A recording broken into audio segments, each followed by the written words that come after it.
चेतावनी चेतावनी। दोस्तों, पिछले हफ्ते हमारे YouTube चैनल पर किसी ने फेक स्ट्राइक मार दी थी। उसी वजह से हम वीडियो अपलोड नहीं कर पा रहे थे। आप सभी से एक छोटी सी रिक्वेस्ट है, कृपया मेरे नए चैनल सिसकिया को सब्सक्राइब कर लीजिए और नोटिफिकेशन बेल को ऑन कर दीजिए। अब आगे की कहानियां मैं वहीं सुनाऊंगा। 14 दिनों में मेरा पुराना चैनल हट सकता है, इसलिए जल्द से जल्द नए चैनल पर जुड़ जाएं। मैं आपका दोस्त मनीष अब आपको कहानियां सिसकिया चैनल पर सुनाऊंगा। चैनल का लिंक वीडियो के डिस्क्रिप्शन में मिल जाएगा। धन्यवाद। नमस्कार मेरे प्यारे YouTube के सब्सक्राइबर साथियों, राज की बात में आपका स्वागत है, जहां डर और रहस्य की परतें धीरे धीरे खुलती हैं। और हां, जो भी लोग पहली बार इस चैनल पर आए हैं या हमारे पुराने साथी जो अब तक इस परिवार का हिस्सा नहीं बने हैं, तो अभी उस लाल बटन को दबाइए। सिर्फ एक क्लिक और आप दिल और दिमाग से इस कहानीकार परिवार का हिस्सा बन जाएंगे। आपका स्वागत है। जल्दी से सभी लोग नीचे कमेंट बॉक्स में अपना नाम लिखें। ये भी बताएं कि हमारी कहानियां आपको कैसी लगती हैं। आपका एक कमेंट, एक सब्सक्राइब मेरे लिए एक नई प्रेरणा बन जाता है। तो चलिए बिना समय गंवाए आज की कहानी शुरू करते हैं। लेकिन एक चेतावनी, आज मैं तुम्हें एक ऐसी कहानी सुनाने जा रहा हूं जो सुनने में जितनी रहस्यमयी लगती है, असल में उससे कहीं ज्यादा खौफनाक है। ये कहानी है सिंदूर के तिलक वाली डायन की।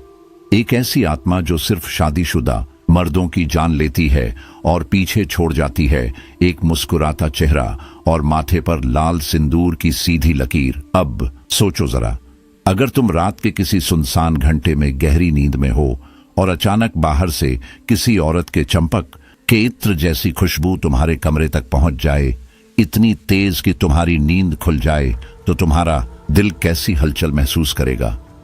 फिर तुम धीमे धीमे उठकर एक मोमबत्ती जलाओ, कांपते हाथों से दरवाजा खोलो और बाहर देखो, लेकिन वहां कोई भी नजर ना आए, ना आवाज, ना कोई परछाई, सिर्फ हवा में ठहरी हुई वो मीठी पर डरावनी खुशबू। कुछ ऐसा ही हो रहा था चंदनपुर नाम के छोटे से गांव में। इस गांव की रातें अब पहले जैसी नहीं रहीं। लोगों ने कहना शुरू कर दिया था, अगर किसी के दरवाजे के पास किसी लड़की के पैरों की आवाज सुनाई दी तो समझो उसकी मौत तय है। और सबसे खौफनाक बात, मरने वालों की लाश अगली सुबह गांव के पुराने पीपल के पेड़ के नीचे पाई जाती थी। हर बार माथे पर सिंदूर का वही लाल तिलक और होंठों पर एक हल्की मुस्कान, जैसे मरते वक्त उसने किसी सुखद बट असहनीय अनुभूति का सामना किया हो। गांव वालों ने इसे सिंदूर वाली डायन का श्राप मान लिया था। रघुनाथ, गांव का सबसे बुजुर्ग आदमी, अक्सर अपने कांपते हाथों से बीड़ी सुलगाते हुए कहता था, ई डायन नई ना है, 100 साल से है बेटा, 100 साल से भटक रही है इस गांव में, पर कोई नहीं पकड़ पाया उसे। उसकी आवाज में एक थरथराहट होती थी, मानो वो कुछ खुद अपनी आंखों से देख चुका हो। लोग उसकी बातें सुनकर और ज्यादा डरने लगे थे। लेकिन सवाल अब भी वही था, वो सिर्फ शादीशुदा मर्दों को ही क्यों मारती है। गांव का एक नौजवान था विनोद, जो कुछ वक्त पहले ही शहर से पढ़ाई पूरी कर लौटा था। उसे इन बातों पर यकीन नहीं था। अंधविश्वास है ये सब, वो हर बार कहता। डर से लोग अपने ही साए को डायन समझ बैठते हैं। लेकिन जब मनोज मिश्रा की मौत हुई, तब विनोद को कुछ हिला देने वाला महसूस हुआ। बस बहुत हो गया। उसने एक शाम अपने दोस्त मदन से कहा, इस बार अमावस्या की रात मैं खुद देखूंगा कि ये क्या माजरा है। मदन पहले तो डर गया, लेकिन विनोद के जिद्दी स्वभाव को जानता था। ठीक है, उसने आखिरकार कहा, पर अगर कुछ अजीब हुआ तो भागने में देर मत करना। अमावस्या की रात थी। गांव पर एक गहरी चुप्पी छाई थी। आसमान में बादल थे और हवा तक नहीं चल रही थी। चारों ओर घना सन्नाटा था, सिर्फ झिंगुरों की रुक रुक कर आती आवाज। विनोद और मदन ने गांव के शिव मंदिर के पास एक जगह छिपकर डेरा जमा लिया, जहां से पीपल का पेड़ साफ दिखता था। तू तैयार है? मदन ने फुसफुसाकर पूछा। हां, विनोद ने अपनी टॉर्च संभालते हुए कहा। जो होगा देखा जाएगा। रात के ठीक 12 बजे अचानक हवा का एक झोंका उठा और ऐसा लगा जैसे किसी ने सिंदूर में डुबोकर इत्र हवा में छिड़क दिया हो। मंदिर की घंटी खुद ब खुद बज उठी। कोई नहीं था वहां, लेकिन घंटी बजी। दोनों सहम गए। फिर वह आई। पहले सिर्फ चंपक की खुशबू थी, फिर साड़ी की सरसराहट की आवाज, और फिर दूर से आती पैरों की आहट। वो देख, मदन ने कांपती उंगली से पीपल की ओर इशारा किया। एक औरत खड़ी थी वहां, लाल साड़ी, लंबे बाल और एक ऐसा चेहरा जो सुंदर होते हुए भी डरावना था। उसकी आंखें गहरी काली थीं और मुस्कुराहट ऐसी जैसे वह सब कुछ जानती हो। तुम्हारे बारे में, तुम्हारे डर के बारे में। यही है, विनोद ने धीरे से कहा। सिंदूर वाली डायन। और फिर वो तैरती हुई हवा में आगे बढ़ने लगी। उसकी चाल जमीन पर नहीं थी, वो जैसे फिसल रही थी हवा में। भाग चले? मदन की आवाज कांप रही थी। नहीं, अभी नहीं, विनोद फुसफुसाया। पर अगले ही पल एक भयानक चीख गूंजी, मानो किसी की आत्मा छीन ली गई हो। दोनों के रोंगटे खड़े हो गए। वो औरत अब उसी जगह खड़ी थी जहां पिछली अमावस्या को मनोज मिश्रा की लाश मिली थी। मनोज की मौत रहस्य बन चुकी थी। उसकी पत्नी सुनीता ने बताया था। उस रात आधी रात को दरवाजे पर दस्तक हुई, हल्की हल्की, जैसे कोई जानबूझकर ध्यान खींचना चाहता हो। पहले हमने नजरअंदाज कर दिया, लेकिन फिर वो तेज होने लगी। मनोज ने उठकर दरवाजा खोला। बाहर कोई नहीं था, बस जमीन पर सिंदूर की एक लंबी लकीर थी जो दरवाजे से शुरू होकर आंगन के पार जाती थी। मुझे डर लगा, बहुत ज्यादा, लेकिन मनोज ने हंसकर कहा, कुछ नहीं है, शायद किसी की शरारत है। फिर वो वापस आ गया और हम सो गए। पर सुबह सुनीता की आवाज वहीं टूट गई थी। सुबह गांव वालों ने मनोज की लाश पीपल के नीचे पाई। माथे पर वही सिंदूर का तिलक और होठों पर एक शांत मगर अस्वाभाविक मुस्कान। उस दिन से शादीशुदा मर्दों ने रात में बाहर निकलना बंद कर दिया। औरतें अपने पतियों की सलामती के लिए रोज मंदिर में दिया जलाने लगी। लेकिन विनोद और मदन ने अब ठान लिया था, अब ये डायन नहीं, ये राज खुलेगा। और अब उस रात वो औरत, वो लाल साड़ी वाली परछाई दोनों दोस्तों की ओर मुड़ी। उसकी आंखें अब सीधी विनोद की आंखों से टकरा रही थीं। उसकी मुस्कान और गहरी हो गई थी। हवा में अचानक अजीब सी ठंडक फैल गई थी। मंदिर की घंटियां बिना किसी के छुए जोर जोर से बज उठीं, जैसे किसी अदृश्य ताकत ने उन्हें झकझोर दिया हो। विनोद की रूह तक सिहर उठी, लेकिन उसने खुद को संभालने की कोशिश की। चलो आगे, उसने कांपती आवाज में मदन से कहा। वो दोनों कुछ कदम ही चले होंगे कि अचानक किसी औरत की धीमी सरसराती आवाज कानों में गूंजी। विनोद! विनोद ठिठक गया। उसकी सांस रुक सी गई। उसने फौरन इधर उधर देखा, लेकिन वहां कोई नहीं था। तभी मदन ने घबराकर पूछा, वो तुमने भी सुना? हाँ, विनोद की आवाज सूखी और डरी हुई थी। कहीं किसी औरत ने मेरा नाम लिया। अचानक हवा भारी हो गई। उनके सामने एक लाल साड़ी में लिपटी परछाई हवा में तैरती हुई उनके करीब आने लगी। उसके पैर जमीन से कुछ इंच ऊपर थे और चेहरा जैसे डर की ही परिभाषा हो। उसकी मुस्कान धीमे धीमे किसी दुःस्वप्न में बदल रही थी। फिर उसने होंठ हिलाए। क्यों आए हो?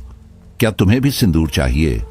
उसकी आवाज सीधी आत्मा को छूती थी, जैसे भीतर तक कांप देने वाली कोई लहर। क्यों आए हो? क्या तुम्हें भी सिंदूर चाहिए? वो दोहराने लगी, हर बार और ज्यादा डरावनी बनती जा रही थी। मदन की आंखें फटी रह गईं। ये क्या है विनोद?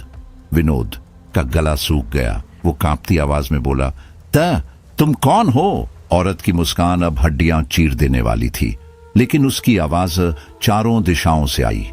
मैं वो हूं जिसे जला दिया गया। मैं वो हूं जिसकी चीखें किसी ने नहीं सुनी। मैं वो हूं जिसका सिंदूर मिटा दिया गया था। अचानक एक दिल दहला देने वाली चीख हवा में गूंज उठी। मंदिर की घंटियां और जोर से बजने लगीं। पास ही पीपल का पेड़ कांपने लगा, जैसे किसी अदृश्य तूफान ने उसे जकड़ लिया हो।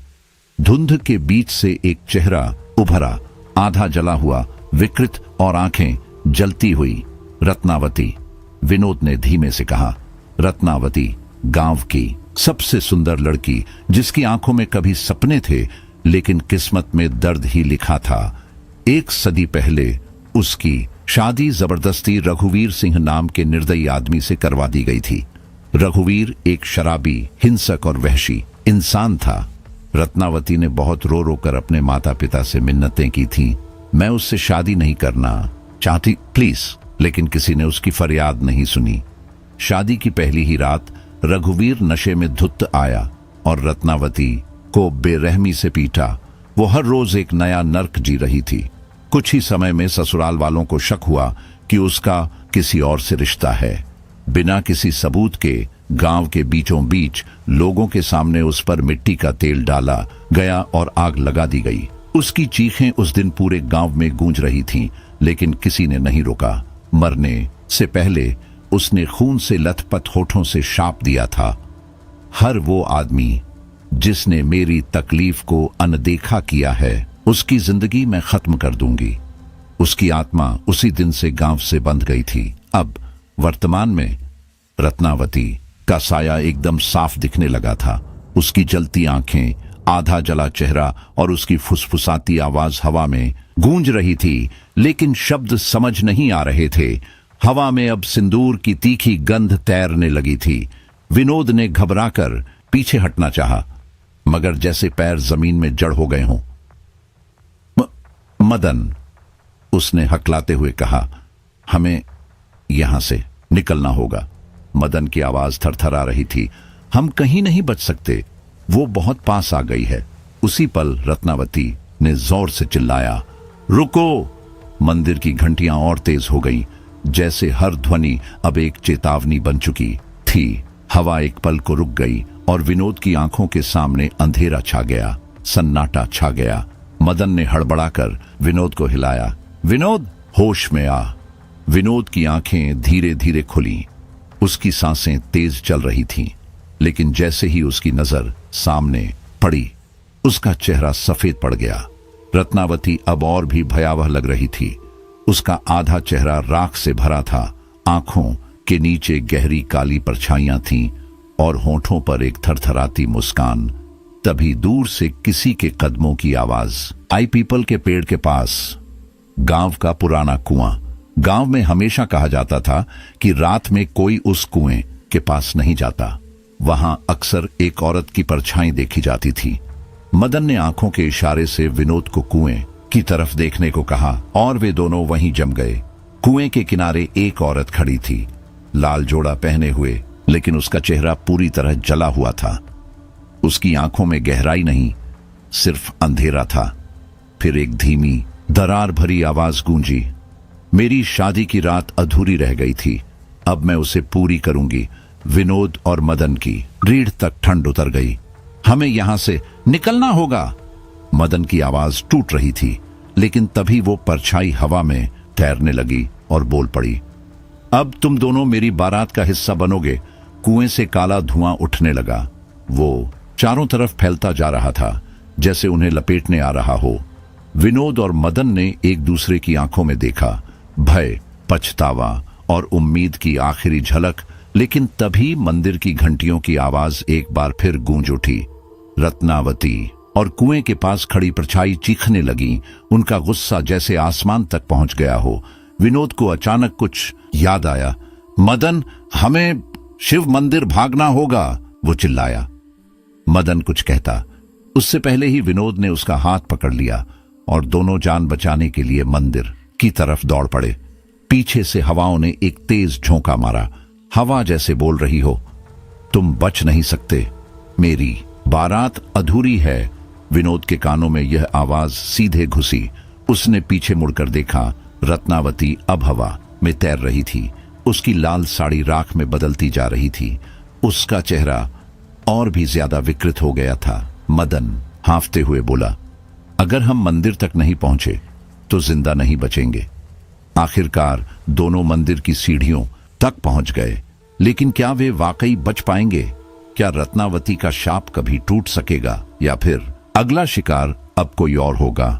जैसे ही उन्होंने मंदिर की सीढ़ी पर पहला कदम रखा, हवा एकदम थम गई, जैसे पूरी कायनात ने सांस रोक ली हो। मंदिर के अंदर प्रवेश करते ही ऐसा लगा जैसे किसी अदृश्य दीवार ने उन्हें बाकी दुनिया से काट दिया हो। रत्नावती और वो लाल जोड़ा पहने औरत मंदिर के बाहर ठिठकी खड़ी थी। उनके चेहरे पर गुस्सा नहीं, झर था, ऐसी नफरत जो त्वचा को चीर सकती थी। लेकिन वे मंदिर के भीतर नहीं आ सकी। मदन और विनोद मंदिर के अंदर फर्श पर बैठ गए। उनके बदन पसीने से तर थे, दिल जोर जोर से धड़क रहा था, जैसे हर पल हार्ट अटैक दे देगा। अब क्या करेंगे? मदन ने फटी हुई आवाज में पूछा। गला सूख चुका था। विनोद ने कांपती नजरें चारों ओर दौड़ाईं। मंदिर में केवल एक शिवलिंग था, कुछ टूटे फूटे दीपक और दीवारों पर घिसी हुई संस्कृत की श्लोकें, जिनके मायने अब धुंधले हो चुके थे। तभी मंदिर के एक कोने में उन्हें बैठे हुए दिखे गांव के सबसे बुजुर्ग रघुनाथ बाबा। आंखें बंद थीं, लेकिन चेहरा ऐसा जैसे सब कुछ जानता हो। बाबा, हमें बचाओ! विनोद लगभग चीख पड़ा। रघुनाथ बाबा ने धीरे धीरे आंखें खोली।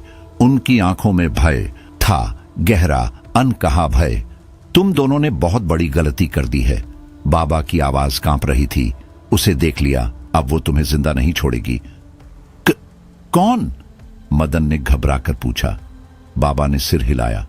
नहीं रत्नावती, नहीं, उसे भी बड़ा खतरा है। वो अब जाग चुकी है। विनोद और मदन के चेहरों से जैसे सारा खून उतर गया। कौन है वो? बाबा ने कांपते होठों से कहा। रत्नावती तो बस एक श्रापित आत्मा है, लेकिन जो औरत लाल जोड़े में उसके साथ थी वो संपूर्णा है। बाबा ने कहना शुरू किया। 100 साल पहले जब गांव वालों ने रत्नावती को डायन समझकर जिंदा जला दिया था, उस वक्त उसकी छोटी बहन संपूर्णा वहीं खड़ी थी। उसने अपनी बहन को जलते देखा और उसी पल उसने भी अपने ऊपर तेल डालकर खुद को आग लगा ली। लेकिन मरने से पहले उसने एक काला अनुष्ठान किया, खुद को रत्नावती के श्राप से बांध लिया। तब से जब भी कोई शादीशुदा मर्द इस गांव में मरता है, उसकी आत्मा सिर्फ रत्नावती के पास नहीं जाती, वो संपूर्णा की बारात में शामिल हो जाती है। क्या? मदन पीछे खिसक गया। मतलब मनोज भी? बाबा ने धीरे से सिर झुका लिया। हां, मनोज अब उसी बारात का हिस्सा है। सिर्फ वो ही नहीं, पिछले 100 सालों में जितने भी विवाहित पुरुष इस गांव में मरे हैं, वे सभी। तभी मंदिर के बाहर शहनाई की आवाज गूंजने लगी। लेकिन ये कोई आम शहनाई नहीं थी। इसकी धुन में ऐसा दर्द और पागलपन था कि रूह तक कांप उठे। गांव के कुएं से लाशें उठने लगीं, सफेद साड़ियों में लिपटी सड़ी गली लाशें। हर एक के माथे पर सिंदूर का गाढ़ा तिलक था। वे सब कतार में खड़ी थीं, जैसे किसी अंधी परेड की तैयारी हो। रत्नावती और संपूर्णा उनके बीच खड़ी थीं। संपूर्णा की आंखें अब खून की तरह लाल थीं। वो धीरे धीरे मंदिर की ओर बढ़ रही थी। विनोद, मदन, उसकी आवाज हवा में गूंज उठी। अब तुम दोनों भी हमारी बारात का हिस्सा बनोगे। मंदिर की दीवारें हिलने लगीं। बाबा उठे, तेजी से जमीन से थोड़ी भस्म उठाई और दोनों के माथे पर लगा दी। ये भस्म थोड़ी देर तक तुम्हारी रक्षा करेगी, बाबा बोले। लेकिन अगर इस श्राप को तोड़ना है तो तुम्हें वहां जाना होगा जहां रत्नावती को जलाया गया था। स्मशान घाट? विनोद फुसफुसाया। बाबा ने सिर हिलाया। हां, वहीं। उसकी असली हड्डियां अब भी वहीं हैं। जब तक वे राख नहीं बनती, तब तक श्राप नहीं टूटेगा। मंदिर से निकलते ही जैसे किसी ने गांव की सारी रोशनी निगल ली। पूरा इलाका अंधेरे में डूब गया। जमीन पर सिंदूर की लकीरें बननी शुरू हो गईं। शादीशुदा मर्द अपने घरों से खींचे चले आ रहे थे। उनके चेहरे पर अजीब सी डरावनी मुस्कान थी और माथे पर सिंदूर का ताजा तिलक। रत्नावती और संपूर्णा ने हवा में हाथ उठाए और गांव पर एक बार फिर श्राप का जाल बुन दिया। विनोद और मदन बाबा की बात मानकर दौड़ पड़े, सीधे स्मशान की ओर। उनके पीछे सिंदूर से सनी लाशें चल रही थीं, धीरे लेकिन ठोस इरादे के साथ। स्मशान में पहुंचते ही उन्हें एक टूटा हुआ मिट्टी का घड़ा दिखा, जिसमें रत्नावती की जली हुई हड्डियां रखी थीं। बाबा ने तेजी से गंगा जल छिड़का और मंत्र पढ़ने लगे। तभी हवा फटने जैसी आवाज आई। संपूर्णा हवा में तैरती हुई वहां पहुंची। बिल्कुल सामने उसने विनोद की गर्दन पकड़ ली और उसकी आंखों में झांका। तुम भी मेरी बारात का हिस्सा बनोगे। विनोद की आंखें सफेद होने लगी। उसकी आत्मा जैसे शरीर से खींच रही थी। अब नहीं, बाबा ने चिल्लाते हुए हड्डियों को आग में फेंक दिया और अंतिम मंत्र पढ़ा। रत्नावती और संपूर्णा की चीखों से आसमान कांप उठा। जमीन फटने लगी। रत्नावती की आत्मा राख में बदलने लगी और संपूर्णा तड़पती हुई काले धुएं में घुल गई। गांव पर छाया श्राप टूटने लगा। मंदिर की घंटियां फिर से बजने लगीं। हवा शांत हो गई। लेकिन क्या ये अंत था या कोई नई शुरुआत? विनोद और मदन जैसे तैसे गांव लौटे। थक चुके थे, लेकिन अंदर से कुछ चुभ रहा था। कुएं के पास उन्हें जमीन पर सिंदूर की एक लकीर दिखी और एक धीमी फुसफुसाती आवाज कानों में पड़ी। मेरी बारात अधूरी रह गई है। हवा एक बार फिर भारी हो गई। चांद बादलों के पीछे छिप गया। रात पहले से ज्यादा ठंडी लगने लगी और तभी कुएं के पास खड़े दिखे एक बूढ़े तांत्रिक भैरवनाथ, गांव के सबसे पुराने, सबसे रहस्यमयी साधक।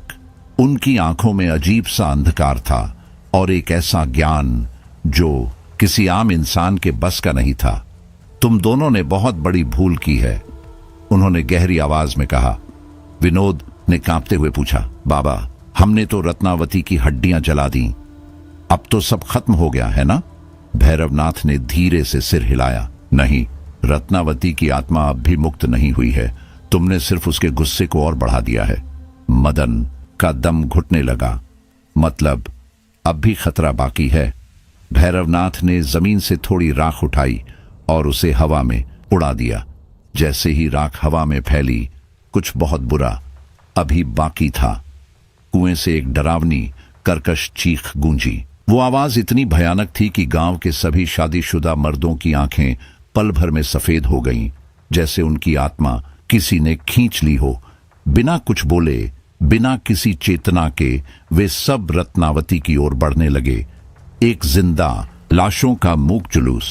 भैरवनाथ ने फौरन जमीन पर लाल मिट्टी से एक त्रिकोण खींचा, एक तांत्रिक त्रिभुज, और आंखों से इशारा करते हुए विनोद से बोला, जल्दी अंदर आ जा। अगर अभी नहीं रोका तो ये आत्मा पूरी तरह अमर हो जाएगी। रत्नावती अब हवा में उठ चुकी थी। उसके लंबे बाल हवा में लहरा रहे थे। आंखों में गुस्से और प्यास का मिला जुला तांडव था। उसने गगनभेदी आवाज में चीखा, मेरी शादी अधूरी रह गई थी, अब मैं अपनी शादी पूरी करूंगी। उसकी आवाज में ऐसा कंपन था कि जमीन भी कांप उठी। बच्चे चीखने लगे, औरतें छिपने लगीं। तभी महल के खंडहर में एक अजीब रोशनी फूट पड़ी। वहां अचानक एक मंडप उभर आया। सजी धजी सजावट, हवाओं में शहनाई की धीमी पर डरावनी धुन और पवित्र अग्नि की तरह जलती एक नीली लौ। शादीशुदा मर्द अब पूरी तरह रत्नावती के काबू में थे। वे मंद मंद कदमों से मंडप की ओर बढ़ने लगे, जैसे किसी गहरे सम्मोहन में हों। अभय तिवारी की लाश अब भी जमीन पर पड़ी थी, आंखें खुली हुई, शरीर निःप्राण, लेकिन एक अजीब ठहराव उसके चेहरे पर था, मानो कोई शक्ति उसे मरने नहीं दे रही। भैरवनाथ ने तेजी से संस्कृत के मंत्रों का जाप शुरू किया।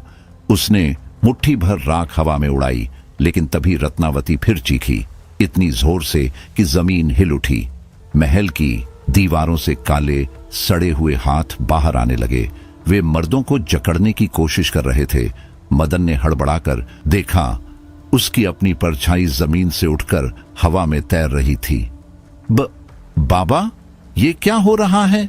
उसकी आवाज कांप रही थी, होंठ सूख चुके थे।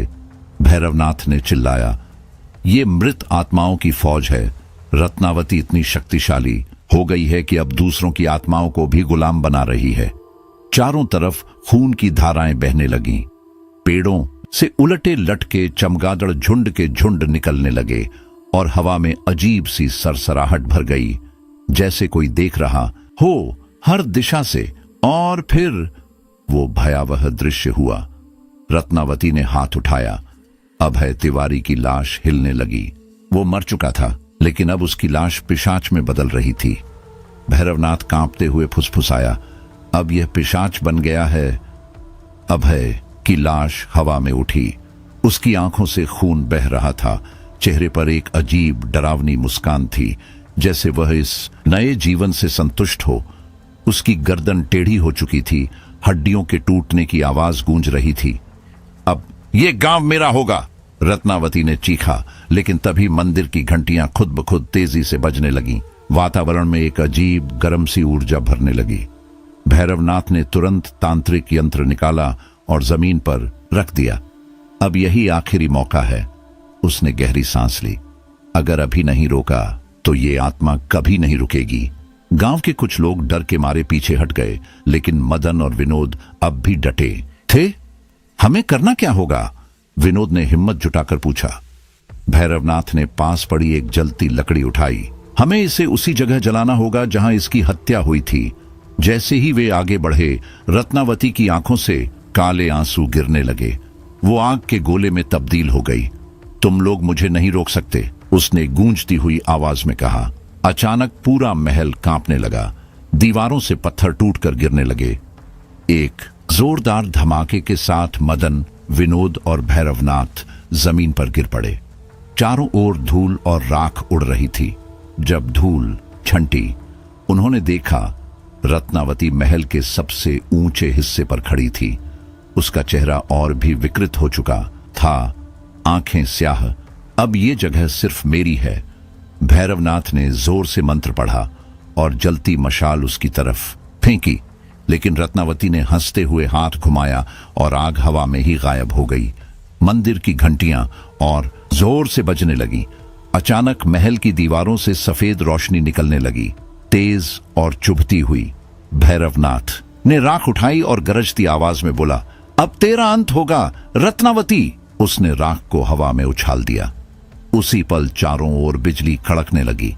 रत्नावती जोर से चीखी। उसकी चीख इतनी तेज थी कि जमीन दोबारा हिलने लगी। उसका शरीर हवा में उठा और उसकी लाल साड़ी जलकर काली राख में बदलने लगी। नहीं, यह नहीं हो सकता, वो चीख रही थी। उसी पल महल की सभी खिड़कियां एक साथ टूट गईं। सफेद रोशनी फैल गई और एक धमाके के साथ रत्नावती की आत्मा जलकर राख हो गई। फिर सब कुछ शांत हो गया। महल अब भी खड़ा था, मगर अब वो पहले से कहीं ज्यादा उजड़ा और वीरान लग रहा था। गांव के सभी लोग धीरे धीरे होश में आने लगे। अभय तिवारी की लाश अब पूरी तरह शांत थी। माथे का सिंदूर तक मिट चुका था। भैरवनाथ ने थक कर गहरी सांस ली और कहा, अब ये आत्मा मुक्त हो चुकी है। मदन और विनोद ने एक दूसरे की ओर देखा। गांव अब बच गया था, लेकिन डर अभी गया नहीं था। अगले कुछ दिनों तक गांव में शांति रही। लोग कोशिश कर रहे थे पुराने भय को भूलने की, मगर रत्नावती की कहानी अब उनके खून में बस चुकी थी। लोगों ने अपने अपने तरीके से उस डर से निपटना शुरू किया। किसी ने घर की महिलाओं को सिंदूर खरीदने से मना कर दिया। किसी ने मंदिर में तिलक लगाना बंद कर दिया। गांव के सभी शादीशुदा पुरुषों ने माथे पर सिंदूर लगाना बंद कर दिया, बस इस डर से कि कहीं वो फिर से रत्नावती की नजर में ना आ जाए। लेकिन हर किसी के दिल में एक ही सवाल था, क्या ये सच में खत्म हुआ है? एक सुबह सूरज की पहली किरण के साथ ही गांव के सबसे पुराने कुएं से फिर वही सरसराहट की आवाज आई। कोहरा अब भी था, लेकिन कुछ लोगों ने देखा कुएं के पास जमीन पर ताजा सिंदूर गिरा हुआ था। कांपते होठों से एक बुजुर्ग बोला, जिसे मरा हुआ समझ रहे हो वो अब भी जिंदा है कहीं? रात होते ही फिर से अजीब सन्नाटा फैलने लगा। हवा अचानक तेज हो गई और मंदिर की घंटियां बिना किसी के छुए फिर से खुद ब खुद बजने लगीं। कुएं के पास हल्की सी सरसराहट हुई। विनोद ने पलट कर देखा। एक औरत लाल साड़ी में खड़ी थी, चुपचाप। उसके बाल बिखरे थे, चेहरा आधा छुपा हुआ। मदन, उसने कांपती आवाज में कहा। वो औरत क्या तूने भी देखी? मदन ने आंखें मसल लीं। नहीं, ये तो नामुमकिन है। रत्नावती तो खत्म हो चुकी थी। विनोद की बात पूरी की।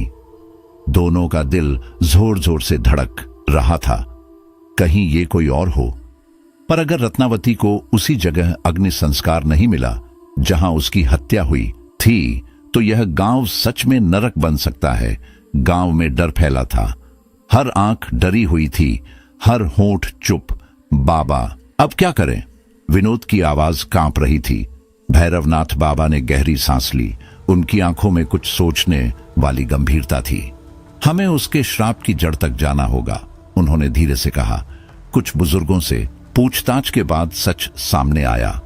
रत्नावती को गांव से कुछ किलोमीटर दूर घने जंगलों में बसे एक पुराने खंडहर नुमा महल में जिंदा जलाया गया था। गांव के लोग उस महल का नाम तक नहीं लेते थे। कहते थे रात में वहां से किसी औरत के रोने और चूड़ियों की खनखनाहट की आवाजें आती हैं। भैरवनाथ, विनोद, मदन और कुछ अन्य साहसी गांव वालों ने मशालें उठाईं। रात के घुप अंधेरे में वे जंगल की ओर बढ़ चले। पेड़ों की शाखाएं अजीब ढंग से हिल रही थीं, हर ओर अंधे साए जैसे पीछा कर रहे थे। कभी कभी कोई आकृति पेड़ के पीछे सरकती दिखती, लेकिन जब पलट कर देखते कुछ नहीं। तभी हा हा हा, एक औरत की हंसी हवा में तैर गई। मदन चौंक पड़ा। कौन था वो? कोई जवाब नहीं आया, लेकिन तभी एक भयानक आवाज गूंजी बिना किसी मुंह से। तुम लोग मेरी आत्मा जलाने जा रहे हो। सबके पैरों के नीचे से जमीन खिसक गई। विनोद की आंखें फैल गईं। रत्नावती, उसने फुसफुसाया। भैरवनाथ ने फौरन अपनी तांत्रिक माला कसकर पकड़ी। आगे बढ़ो, उन्होंने कहा। महल में घुसते ही सबकी रूह कांप गई।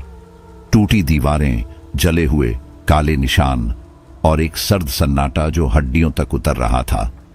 तभी चारों ओर लाल चूड़ियों की खनखनाहट गूंज उठी और फिर महल के बीचों बीच एक मंडप उभर आया, ठीक वैसा जैसा किसी दुल्हन की शादी में होता है।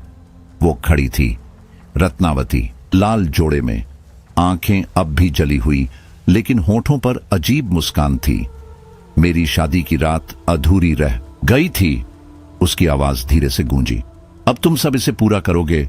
गांव के कुछ शादीशुदा आदमी हवा में उठने लगे। उनके माथे पर अपने आप सिंदूर का तिलक बन गया, होठों पर एक मरी हुई मुस्कान। भैरवनाथ ने मंत्र पढ़ना शुरू किया, लेकिन रत्नावती चीख पड़ी। तुम मुझे जलाने आए हो? नहीं, अब मेरी बारात निकलेगी। महल की दीवारों से काले साए बाहर निकलने लगे, जैसे खुद नरक फूट पड़ा हो। तेज हवा ने पेड़ों की शाखाएं तोड़ दी। मंदिर के भारी दरवाजे खुद ब खुद खुल गए। डर अब पसीने से बहने लगा था। अचानक एक चीख, अभय! गांव के अभय तिवारी की आंखें पलट गई थीं। उनका शरीर हवा में तैरने लगा। कोई अदृश्य शक्ति उन्हें खींच रही थी। आज मेरा दूल्हा कौन बनेगा? रत्नावती की आवाज अब पास से आई। वो मंदिर के दरवाजे पर खड़ी थी, चेहरा जला हुआ, आंखों में आग और होंठों पर वही मुस्कान। उसने बस एक इशारा किया। अभय तिवारी जमीन पर गिर पड़े, लेकिन वो अब जीवित नहीं थे। उनके माथे पर सिंदूर का तिलक था, वही मरी मुस्कान। गांव के बाकी आदमी पीछे हटने लगे, लेकिन रत्नावती की हंसी पूरे मंदिर में गूंज उठी। भागोगे कहां तक? जलते दिए खुद ब खुद बुझ गए। मंदिर में स्याह अंधेरा छा गया। फिर घंटे बजने लगे, लेकिन उन आवाजों में डर की लहरें थीं। विनोद ने पीछे देखा, कुछ नहीं, बस हवा में उड़ती लाल चूड़ियां धीरे धीरे उसकी ओर आती हुईं। भैरवनाथ ने जमीन से राख उठाई, हवा में फेंकी और गरजते हुए बोले, अब बहुत हुआ, इसे मुक्त करना ही होगा। पर तभी दो और आदमी हवा में उठ गए। उनकी आंखें भी अब वैसी ही चमक रही थीं जैसे अभय की। मदन कांपते हुए बोला, बाबा, अब क्या करें? ये हमें नहीं छोड़ेगी। भैरवनाथ की सांसें तेज हो गई। इसे वहीं जलाना होगा जहां इसकी हत्या हुई थी। गांव के कुछ साहसी लोग मशाल लेकर महल के पुराने कक्ष की ओर बढ़े। जैसे ही वे वहां पहुंचे, जमीन कांपने लगी। दीवारों से खून जैसे लाल पानी की धारें बहने लगीं और फिर कई आत्माएं बाहर निकल आईं। सभी औरतें, शायद वे भी रत्नावती जैसी ही मारी गई थीं। हवा में एक साथ कई चीखें गूंजने लगीं। रत्नावती ने अपनी जली आंखों से देखा और गर्जी, कोई भी शादीशुदा मर्द नहीं बचेगा। मेरे साथ जलने का दर्द सबको महसूस होगा। भैरवनाथ ने अंतिम मंत्र पढ़ा और जलती हुई मशाल उसकी ओर फेंक दी। लेकिन तभी एक और औरत की डरावनी हंसी गूंज उठी और चारों तरफ आग की लपटें उठने लगीं। महल जैसे खुद आग में घिर गया था। भैरवनाथ ने तुरंत कमंडल से गंगा जल निकाला और उसे आग पर छिड़का। जैसे ही जल की बूंदें लपटों से टकराईं, आग धीमी पड़ने लगी। हवा में एक कर्कश, दिल दहला देने वाली चीख गूंज उठी। विनोद और मदन चौंक कर पीछे हटे। उनकी सांसें अटक गईं। सामने रत्नावती अब भी वैसी ही खड़ी थी, लेकिन उसकी आंखें अब गहरे लाल रंग में जल रही थीं, जैसे अंगारों से भरी हों। उसके चारों ओर काले धुएं की छायाएं घूम रही थीं, जैसे कोई अदृश्य शक्ति उसे और ताकत दे रही हो। ये क्या हो रहा है? मदन फुसफुसाया। उसका गला सूख गया था। विनोद ने जवाब नहीं दिया। वह घूरता रहा रत्नावती की ओर। तभी एक और डरावना लम्हा फिजा में तैर उठा। एक औरत की बेहद धीमी लेकिन सिहरन पैदा कर देने वाली फुसफुसाहट सुनाई दी। दूल्हा चाहिए। अगली सुबह गांव की नींद चीखों ने तोड़ी। ये आवाज त्रिलोकनाथ चौबे के घर से आ रही थी, गांव के सबसे अमीर जमींदार। जब लोग वहां पहुंचे तो नजारा देखकर उनकी रूह कांप उठी। त्रिलोकनाथ अपने ही बिस्तर पर निर्जीव पड़े थे। उनकी आंखें अधखुली थीं और माथे पर सिंदूर का तिलक सजा था, गाढ़ा लाल, ताजा। होठों पर एक रहस्यमयी मुस्कान थी, वैसी ही जैसी कुछ दिन पहले अभय तिवारी के मृत चेहरे पर देखी गई थी। त्रिलोकनाथ तिलक नहीं लगाते थे, किसी ने कांपती आवाज में कहा। तो फिर ये तिलक आया कहां से? एक बूढ़े ने घबरा कर पूछा। भीड़ पीछे हटने लगी। तभी भैरवनाथ, गांव का सबसे बुजुर्ग और अनुभवी तांत्रिक, वहां पहुंचे। उन्होंने एक नजर शव पर डाली और उनका चेहरा उतर गया। ये काम किसी सामान्य आत्मा का नहीं है, उन्होंने गंभीर लहजे में कहा। कुछ छिपा है, कुछ बहुत पुराना और अधूरा। उन्होंने तुरंत जमीन पर राख बिखेरी और आंखें बंद करके मंत्रों का उच्चारण शुरू किया। राख अचानक घूमने लगी और फिर उसमें एक धुंधली आकृति उभरी। एक औरत की परछाई जो गांव के पुराने कुएं के पास खड़ी थी। वह धीमे धीमे हंस रही थी, हंसी ऐसी कि जैसे किसी गहरे जख्म पर नमक छिड़का जा रहा हो। रत्नावती की आत्मा? किसी ने डरी आवाज में पूछा। भैरवनाथ ने सिर हिलाया। नहीं, उन्होंने धीमे से कहा, यह कोई और है। विनोद की आवाज कांप रही थी। तो फिर ये कौन है बाबा? भैरवनाथ ने एक गहरी सांस ली। शायद हम रत्नावती की कहानी का सिर्फ आधा हिस्सा जानते हैं। अब वक्त आ गया है कि पूरी सच्चाई सामने लाई जाए। उस रात कुछ गांव वालों ने हिम्मत की और पुराने महल की ओर जाने का फैसला किया। वहां पहुंचकर वे रुक गए। एक टूटी फूटी खाट अब भी वहीं थी जहां कभी रत्नावती को जिंदा जलाया गया था। खाट के नीचे मिट्टी में ताजा पैरों के निशान थे, जिनमें सिंदूर सना हुआ था। विनोद का गला सूख गया। ये निशान किसके हैं? भैरवनाथ ने जमीन से थोड़ी मिट्टी उठाई, उसे सूंघा और फिर चौंक कर बोले, ये किसी जिंदा इंसान के नहीं है, ये किसी अधूरी आत्मा की छाया है। तभी एक तेज हवा चली और महल के अंदर से एक चीख आई, दिल को चीरती, रूह को कंपा देने वाली। मुझे मेरा पति चाहिए। हर कोई सिहर उठा। भैरवनाथ ने झट से अपनी माला कसकर पकड़ी और तेज मंत्र पढ़ना शुरू कर दिया। अगर हमें इसे रोकना है, उन्होंने चिल्लाकर कहा, तो पूरी सच्चाई सामने लानी होगी। लेकिन जैसे ही उन्होंने यह कहा, महल की पुरानी खिड़कियां जोर जोर से अपने आप हिलने लगीं। विनोद और मदन ने डर के मारे बाबा को पीछे खींचा, पर बहुत देर हो चुकी थी।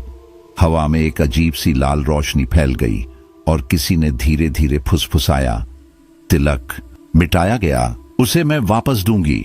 उसी पल गांव के एक आदमी की चीख सुनाई दी।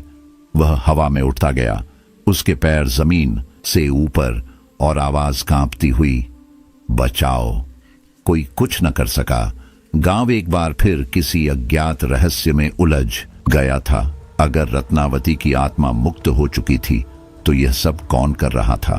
क्या ये आत्मा किसी और की थी या फिर कोई पुराना श्राप अब जाग चुका था? मंदिर के भीतर घी के दीपक टिमटिमा रहे थे। गांव के बड़े बुजुर्ग भैरवनाथ की अगुवाई में हवन कर रहे थे। हवा में गूंजते मंत्रों के बीच एक अजीब बेचैनी महसूस हो रही थी, जैसे कुछ बहुत भारी धीरे धीरे मंदिर की ओर बढ़ रहा हो। जैसे ही हवन अपने अंत की ओर बढ़ा, आग की लपटें एक झटके से लड़खड़ाने लगीं और एक के बाद एक सभी दीपक बुझ गए। एक गहरी सर्द हवा मंदिर में फैल गई। किसी ने फुसफुसाया, ये अशुभ संकेत है। फिर एक धीमी लेकिन बेहद सधी हुई आहट सुनाई दी, जैसे कोई भारी घूंघट में लिपटी औरत मंदिर की ओर बढ़ रही हो। सभी ने डर के मारे अपना सिर मंदिर के द्वार की ओर घुमाया। दरवाजे के बाहर कोई खड़ा था, लेकिन तेज हवाएं और अंधकार उस आकृति को छिपा रहे थे। तभी एक आवाज आई, धीमी लेकिन भीतर तक काटती हुई, मुझे अंदर आने दो, मेरी मांग सुनी है। उसमें दर्द था, बरसों का दहकता हुआ दर्द। भैरवनाथ ने कांपते हाथों से अपनी माला कसकर पकड़ी और फिर मंत्र पढ़ने लगे। लेकिन जैसे ही पहला श्लोक पूरा हुआ, मंदिर के दरवाजे जोर से कांपने लगे। लोग मंदिर के कोनों में सिकुड़ गए। कोई आंखें बंद कर मंत्र बुदबुदा रहा था, कोई रुद्राक्ष को कसकर पकड़े खड़ा था। लेकिन विनोद ने हिम्मत दिखाई। वह धीरे से आगे बढ़ा और मंदिर के दरवाजे की दरार से झांकने की कोशिश की। उसकी आंखें अंधेरे में कुछ खोज रही थीं, लेकिन कुछ भी साफ नजर नहीं आया। तभी एक बूंद सिंदूर दरवाजे के नीचे से टपकी। वह सीधा संगमरमर की सफेद फर्श पर गिरी। विनोद का दिल जोर से धड़कने लगा। फिर वही आवाज आई, इस बार और भी तीखी और दर्द भरी, मैं अपनी शादी की रात अधूरी नहीं छोड़ सकती। और अचानक एक झटके से मंदिर के दरवाजे खुद ब खुद खुल गए। गांव वालों की चीखें गूंज उठी। दरवाजे के सामने एक औरत खड़ी थी। लाल साड़ी हवा में लहरा रही थी। उसका घूंघट नीचे झुका हुआ था। उसकी मांग में सिंदूर चमक रहा था, गाढ़ा, ताजा, लेकिन उसका चेहरा अब भी छिपा था। भैरवनाथ ने कांपती आवाज में कहा, ये आत्मा इस मंदिर में प्रवेश नहीं कर सकती, लेकिन अगर इसे नहीं रोका गया तो गांव में एक और मौत तय है। विनोद ने कांपती आवाज में पूछा, तू कौन है? औरत ने धीरे से अपना चेहरा ऊपर उठाया। विनोद के पैरों तले जमीन खिसक गई। उसकी आंखें गहरी काली थीं, जैसे अंतहीन अंधकार से भरी। उसकी त्वचा झुलसी हुई थी, होठों पर वही हल्की मुस्कान जो अब तक हर मृत व्यक्ति के चेहरे पर पाई गई थी। गांव वालों की चीखें एक बार फिर हवा में गूंज उठीं। गांव वालों के बीच घबराहट फैल गई। किसी ने जैसे ही हाथ बढ़ाकर माथे पर तिलक लगाने की कोशिश की, उसकी उंगलियां जलने लगीं। सिंदूर अब वही पवित्रता नहीं थी। एक चीख सुनाई दी, भैरवनाथ की। आत्मा की उपस्थिति ने इसे अपवित्र कर दिया है, वह बड़बड़ाया। उसी क्षण वह औरत हवा में उड़ने लगी और मंदिर के चारों ओर गोल गोल घूमने लगी। उसकी आवाज, जो गहरी दुख और बेचैनी से भरी थी, गूंजी, मुझे मेरा दूल्हा चाहिए। और फिर अचानक मंदिर के बाहर सूखे पेड़ जलने लगे। गांव वाले सिर्फ देख सकते थे, भौचक के डर से सन्न। औरत अब मंदिर के आसपास मंडरा रही थी और उसकी साड़ी के किनारे से लपटें निकल रही थीं। अगर इसे अब नहीं रोका गया तो ये गांव को जलाकर राख कर देगी, भैरवनाथ ने चीखते हुए कहा। तभी उसने एक लोहे की छड़ी उठाई जो खास मंत्रों से अभिमंत्रित थी और जल्दी से उसे जमीन पर घेरा बनाने के लिए खींच लिया। इस घेराबंदी के भीतर कोई आत्मा नहीं घुस सकती, उसने कहा। लेकिन उसी समय गांव के सबसे युवा लड़के रोहन की चीख सुनाई दी।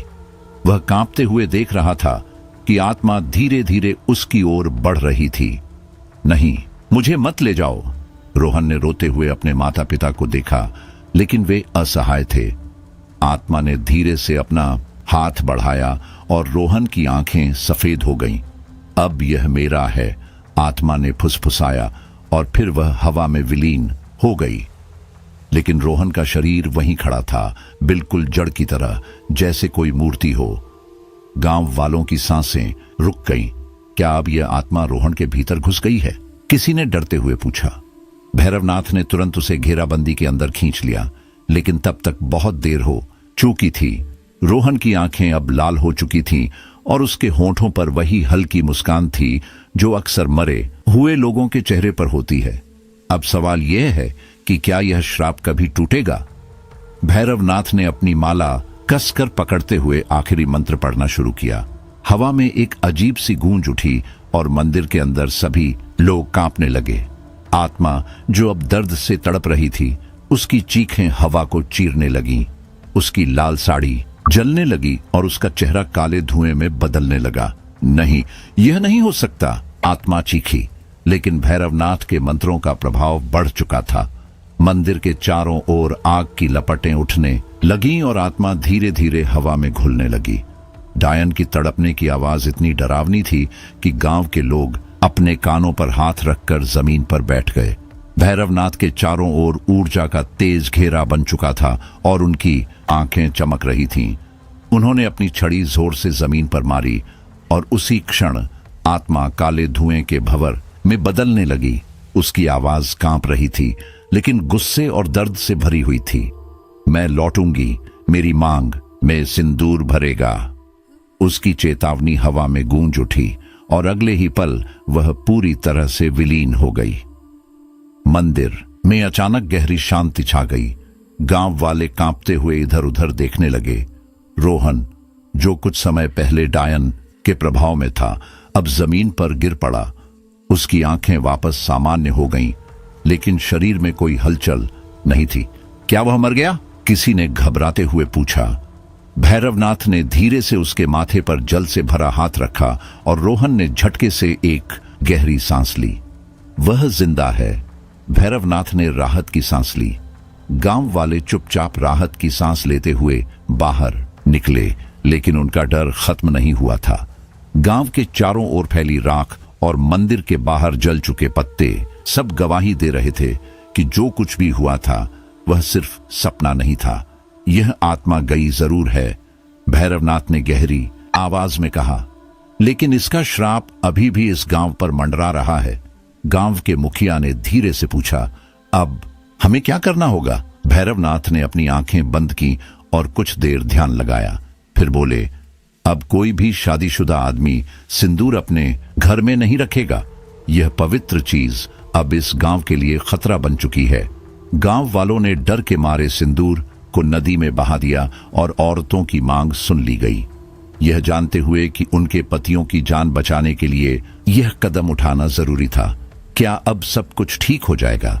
एक बुजुर्ग औरत ने पूछा। भैरवनाथ ने गहरी सांस ली और मंदिर की ओर देखा। हो सकता है, लेकिन यह सिर्फ समय ही बताएगा। अगली कई रातें गांव में अजीब सी चुप्पी छाई रही। कोई भी देर रात तक बाहर नहीं निकलता था और लोग डर के मारे दरवाजे बंद करके सोते थे। फिर एक दिन गांव की नदी के किनारे एक अजीब चीज मिली, गीले सिंदूर से भरी एक डिब्बी। उसके पास किसी के पैरों के हल्के निशान थे जो पानी से बाहर आ रहे थे, जैसे कोई नदी से निकलकर गांव की ओर बढ़ा हो। गांव वालों का डर फिर से जाग उठा। यह कैसे हो सकता है? हमने तो सारा सिंदूर बहा दिया था। भैरवनाथ तुरंत वहां पहुंचे और जैसे ही उन्होंने सिंदूर की डिब्बी उठाने की कोशिश की, उनका हाथ अचानक जलने लगा। उन्होंने हाथ पीछे खींच लिया। यह कोई आम सिंदूर नहीं, छह है। यह उसकी वापसी का संकेत है, भैरवनाथ ने घबराए हुए कहा। गांव में फिर से हलचल मच गई। लोगों को महसूस होने लगा कि श्राप अभी पूरी तरह खत्म नहीं हुआ था। फिर अगली रात गांव के एक कोने से किसी औरत की धीमी आवाज सुनाई दी। मेरी शादी की रात अधूरी थी और मैं उसे पूरा करने आ रही हूं। गांव में एक बार फिर मौत का साया मंडराने लगा। गांव के लोग राहत की सांस लेने लगे थे, लेकिन यह राहत ज्यादा देर तक नहीं टिक पाई। आधी रात के समय जब चारों ओर घना अंधेरा फैल चुका था, अचानक कुएं के पास से किसी के हंसने की धीमी आवाज आई। वह हंसी इतनी रहस्यमयी थी कि सुनते ही रीढ़ में सिहरन दौड़ जाए। एक बुजुर्ग जो रात को लौटा था, जैसे ही कुएं की ओर देखा, उसकी आंखें फटी रह गईं। कुएं की दीवार पर लाल सिंदूर से कुछ लिखा हुआ था, मैं वापस आऊंगी। बुजुर्ग के हाथ पैर अचानक से कांपने लगे। उसे अपनी आवाज गले में ही फंसी हुई महसूस हो रही थी, जैसे वह चीखना चाहता था, लेकिन कुछ निकल नहीं रहा था। सुबह जब गांव वालों को इस घटना के बारे में पता चला तो एक बार फिर डर की लहर दौड़ गई। लोग इकट्ठा होकर कुएं के पास पहुंचे। जब उन्होंने दीवार पर सिंदूर से लिखा हुआ संदेश देखा तो उनके दिलों में डर समा गया और उनके पैरों तले जमीन खिसक गई। लेकिन वह तो अब खत्म हो चुकी थी, है ना? एक युवक ने कांपते हुए पूछा। उसकी आवाज में स्पष्ट घबराहट थी। भैरवनाथ ने कुएं की दीवार पर अपना हाथ फेरा। उसकी आंखों में चिंता की लकीरें उभर आईं। यह साधारण सिंदूर नहीं है, भैरवनाथ ने धीमे स्वर में कहा। यह उसकी आत्मा की छाया है जो अब भी यहीं मौजूद है। गांव में फिर से सन्नाटा छा गया। रात के वक्त किसी के घर की खिड़की तक नहीं खुली थी। शादीशुदा पुरुषों के चेहरों पर चिंता और डर साफ झलक रहा था। ठीक आधी रात को अचानक दरवाजे पर एक धीमी दस्तक हुई। थक थक थक। ये आवाज सुनते ही अंदर बैठे लोग कांप उठे। कोई दरवाजा मत खोलना, एक बूढ़ी औरत घबराते हुए बोली। लेकिन अंदर बैठा युवक डर के बावजूद हिम्मत जुटाकर दरवाजे के पास गया और झिरी से बाहर झांकने लगा। वह सिहरते हुए देखता है, लेकिन बाहर कोई नहीं था। बस जमीन पर लाल सिंदूर की एक लकीर पड़ी थी। युवक की सांसें तेज हो गईं और उसने झट से खिड़की बंद कर दी। लेकिन फिर भी उसे ऐसा लगा कि कोई उसके पास खड़ा है। कांपते हुए उसने गर्दन घुमाई और उसकी आंखें फटी की फटी रह गईं। एक जलते हुए लाल जोड़े में एक औरत उसके सामने खड़ी थी। उसकी आंखें गहरी काली थीं और होठों पर एक डरावनी मुस्कान थी। तूने मेरी शादी के लिए सिंदूर चढ़ाया था, वह औरत धीमी लेकिन भयानक आवाज में बोली। सुबह होते ही गांव में हड़कंप मच गया। वह युवक अब इस दुनिया में नहीं था। उसकी लाश कुएं के पास पड़ी हुई मिली और उसके माथे पर वही सिंदूर का तिलक था जो हर बार मौत की निशानी बन चुका था। अब लोगों को यकीन हो गया कि सिंदूर वाली डायन का अंत नहीं हुआ था। वह पहले से भी ज्यादा गुस्से में थी। भैरवनाथ गांव के लोगों को लेकर मंदिर पहुंचे और तुरंत एक बड़ी पूजा शुरू की। जैसे ही मंत्रों का जाप होने लगा, पूजा की आग अपने आप बुझ गई। अचानक मंदिर के बाहर से किसी के पैरों की आवाज आने लगी, धीरे धीरे, जैसे कोई बिना छुए जमीन पर चल रहा हो। लोग सहम गए। कौन है? एक महिला कांपते हुए बोली। तभी एक धीमी फुसफुसाती आवाज आई, तुम्हारी मांग सुनी है। यह सुनते ही कई लोग डर से मंदिर के अंदर भाग गए, लेकिन भैरवनाथ वहीं खड़े रहे। उन्होंने अपनी छड़ी जमीन पर मारी और गुस्से से कहा, तेरा अस्तित्व अब खत्म हो चुका है, वापस जा। लेकिन उस आत्मा को शांत करना इतना आसान नहीं था। मंदिर के बाहर अचानक जमीन में दरारें पड़ने लगीं और हवा तेज होकर चीखने लगी। गांव वाले दहशत में थे, क्योंकि यह साफ था कि कुछ भयानक होने वाला था। तभी एक औरत की चीख पूरी वादी में गूंज उठी, नहीं, अब मेरी शादी की रात कोई नहीं रोकेगा। और फिर एक जलती हुई लाल साड़ी हवा में उड़ने लगी। धुएं के बीच से वही भयानक परछाई उभर आई। सिंदूर वाली डायन फिर से वापस आ गई थी।